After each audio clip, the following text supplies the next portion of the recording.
I found this circular canvas like a few weeks ago, and recently I've been getting this strong urge to paint, so that's exactly what I'm going to do today. I sketched this guy off screen and I was really happy with how he looked, so I decided to go forth with the painting from there. By the way, that transition took me like a good 15 minutes to figure out, but once I got it, I was like so hyped. I was like, yo, this is gonna look so cool in the video.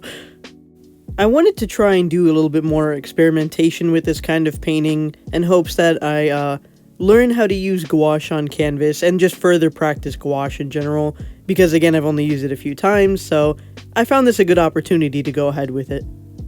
I tried doing the thing that I see a lot of artists do, which is like kind of tint the canvas before they start painting, but I kind of failed to realize that that's with acrylic paint, not with gouache paint. So I've learned that lesson, but I think maybe other people do know how to tint properly when it comes to gouache paint. Me, on the other hand, nah. Okay, so let me give some insight on this character. I still don't know the name yet for him. I'm gonna call him... I was feeling like the letter D. He was giving me the letter D, so I thought maybe Damien or something, or Desmond, something along those lines, you get me? And I wanted him to be a hunter. Now, I've been playing Bloodborne recently, and I've been having a lot of fun, and the whole idea of the hunt and all that stuff. So, as a result, drawing a hunter has been on my mind for a while now. And, in the creation of this character, I really wanted to make sure that he looked like a hunter, you know what I mean?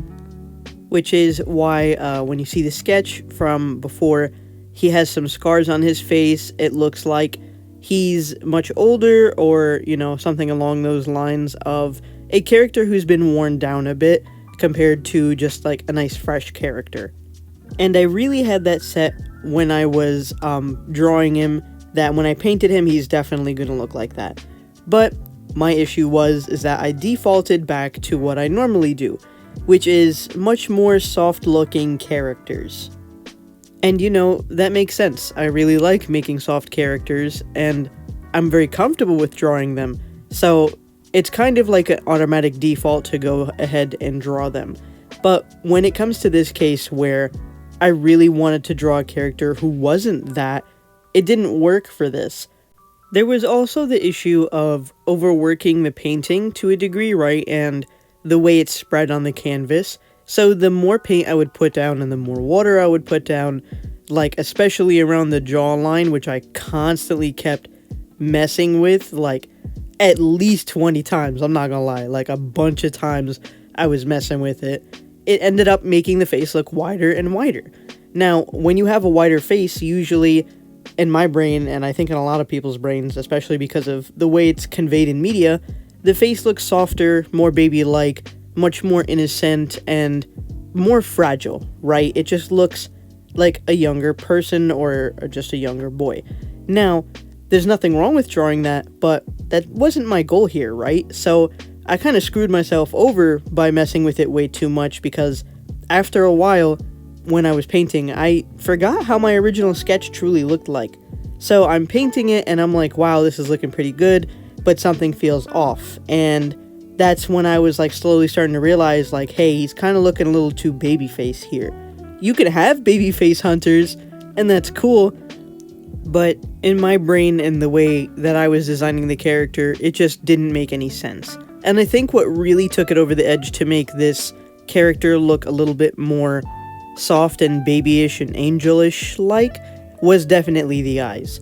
And it really hurt, because I really liked the way the eyes looked and the face was. I was like, yo, I really like this, but I was like, it doesn't make any sense. And I was like really caught in an in-between at this point, right? I was like, I'm really liking the way this looks, and I'm really proud of it so far, even though I've overworked the shit out of it. I just don't know if it's what I wanted to do. And sometimes you have to go ahead and push yourself to scrap the idea of something when it comes time to do so.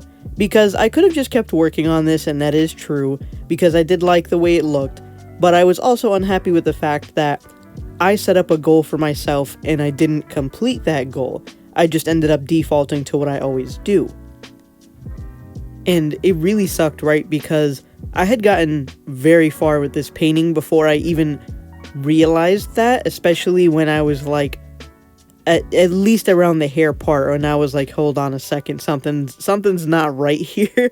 And I think that's because I zoned in really hard on the painting, because I was really hyper focused on trying to get things correct. And like, again, I was just painting nonstop at this point for like a good almost 2.5 hours, and like that's a lot for me. I usually take like max 2.5 hours to complete a drawing entirely, from sketch to lining to coloring. So doing something like painting, which is a lot more than just that, it's the entire idea of rendering and blending and waiting for paint to dry. When all that comes together, I was like, okay, this is taking a good while. But to be completely fair, like, I knew that was gonna happen because it is painting and because I am very obsessive. Sometimes I'm just gonna go ahead and outright say it. I hyperfixate on things, and then I get really in the zone, and then I won't stop until I complete it, which is like a bad habit of mine. So yeah, it wasn't until I was forced to stop because I had to do something else that I looked at the painting and realized that it just was not doing what I wanted it to do. Right? Because at this point, he looks really good. And I'm like, wow, I'm really proud of this so far. But then as I'm coloring him and I'm putting down the scars, I'm like, something's definitely off. And I was like, okay, the scars are supposed to indicate that he's been in a couple of fights, right? So he has that look there, that's supposed to be that look on him. But it wasn't translating. It just looked like a baby face with a bunch of scars on it, and I was like, okay, we're just gonna have to sit down and just scrap a majority of this up, right? So I didn't take away the entire drawing, right? Because he still had the details that I liked, which was the collar, the hair, but what I really needed to change was the eyes and the face shape. So at that point, I was like, okay, we're gonna stop right here. We're gonna take a pause on this, work on it tonight, and look back at what I had for the sketch originally. So there's going to be a big shift in how he looks like right now. And just mentally prepare for that, because I had to. So now he looks completely different, right? He's very angered in the eyes. The eyes are no longer soft. They're very sharp, to indicate that there is no almost bounciness to the character, because when the eyes are soft, they're much more innocent and playful, compared to when they're angular and sharp. You could tell there's a hard edge to it, right? I thickened the eyebrows and made sure that they do have more of a scowl to them, and I also went ahead and put some under eye bags on his eyes, of course, just to indicate that he is tired and that he has been doing a lot of fighting and that it is taking a toll on him, right? I also really worked on the face and tried to make it much more angular and sharp, because again, usually the mind and eyes associate angular and sharp with something more harsh compared to something soft and round, which is much more inviting, right? So that's the kind of character that I wanted to make, was something a lot more hard edge, which is, again, not usually my field. I always usually make really happy, bouncy characters and bubbly and all this stuff, right? But I really want to try and expand my horizons a lot more, and if the only way to do so is to realize where my mistake is and then restart it, then so be it. I will do exactly that. And let me tell you, I originally regretted it. I was like, yo, this looks so fucking ugly. I was like, I hate everything about this. The eyes, the bags, the everything, right? Especially because that night I had spent another 2 hours just trying to fix it up. And at that point, I was like fed up with the painting. I was like, you know what? Maybe I should just straight up give up. And I never give up on a drawing unless it's like genuinely really like a hardship on me, because again, I'm very persistent. So it's like, whenever there's a painting that or a drawing that I'm like, yo, I don't know if I should even continue this, it's really eating me up at that point. And I was like, yo, this is just like tearing me apart. But I was like, you know what? No, I think that maybe we're obsessing a little too hard on this and we should take a step back. The best advice I can honestly give for moments like this, when you're doing a painting or a drawing or anything like that, is to genuinely just take a break. Literally put it to the side either for a few hours or the next day and come back and take a look at it, because you will look at it with fresh, brand new eyes. So that night after I was like ready to give up on it, I was like, you know what? I'm gonna just slap this to the side, and then when I wake up in the morning, everything will probably look way better than it does in my head right now. And it did, because I gave myself time to breathe and really let the painting sit there and let my brain relax and have, you know, like the time to process how I did everything. I came back the next day and looked at the painting and was like, you know what? I kind of like this. I like the way he looks. The next day, I went ahead and continued with everything, which was his hair, his sweater, and doing some more details like the freckles on his face.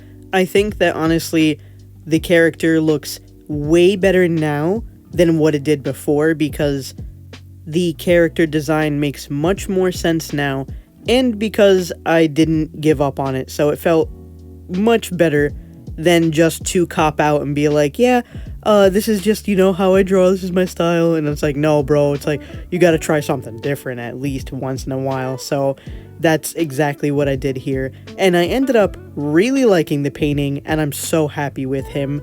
And my brother actually saw the painting as I was doing it, and he was like, hey, I want to put this on my wall. And I'm like, yeah, sure, you could go ahead and do that. So I'm really happy with this piece, and basically I suggest to anybody, if you need to restart on a project, go ahead and do so, because sometimes you'll end up with a greater result than you thought you would before. So yeah, thanks for watching, and remember, I love you. Bye.